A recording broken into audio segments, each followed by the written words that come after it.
ఊకే సిబిఐ విచారణ అని అంటా ఉన్నావు కదా. రేవంత్ రెడ్డి రక్షకుడైనటువంటి ఒక బండి సంజయ్ గారు దయచేసి ఏ రకంగా రేవంత్ రెడ్డిని కాపాడుతున్నారనే ఒక విషయాన్ని కేంద్ర హోంమంత్రి ఓటుకు నోటు కేసులో ఎన్ఫోర్స్మెంట్ డైరెక్టరేట్ వాళ్ళు ఫిబ్రవరి 2019 నాడు ఈడీ ఎంటర్డ్ ఇంటు ద ఫ్రే.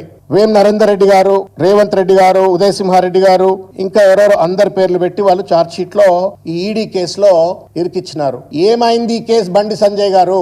ఏమైంది ఈ కేసు? కేసీఆర్ గారి పైన సిబిఐ విచారణ జరగాల అని చెప్పని కోరుతున్నావు, ఈడీ విచారణ జరగాలని కోరుతున్నావు.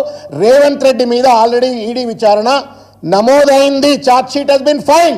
ఒక్కనాడన్నా నీ నోట్లకి వెళ్ళి ముత్యాలు రాలనాయా బండి సంజయ్ గారు? రేవంత్ రెడ్డి గురించి ఒక్కసారన్నా ఈ కేసు ఏమైంది, ఈడీ ఎందుకు విచారణ జరపలేదు? ఈడీ ఒకసారి ఓటుకు నోటు కేసులో ఈయన పేరు దర్జ్ చేసిన తర్వాత ముఖ్యమంత్రి హోదాలో కూర్చునే నైతిక అర్హత లేదని ఒక్కనాడని అన్నవా? మరి మేము రేవంత్ రెడ్డి నిన్ను గెలిపించిండు అని అంటే మళ్ళీ ఏదో గుమ్మడికాయలు దొంగ అంటే భుజాలు దడుకున్నట్టు ఇష్టం వచ్చినట్టు ప్రెస్ నోట్ రిలీజ్ చేపిస్తా ఉన్నావు. మళ్ళీ రుణం తీర్చుకుంటా ఉన్నావు నువ్వు రేవంత్ రెడ్డికి. రేవంత్ రెడ్డి చేస్తున్న ఒక తప్పిదాలను ప్రశ్నించకుండా కేసీఆర్ గారు 18 నెలలు అయిందా గద్దెదిగి?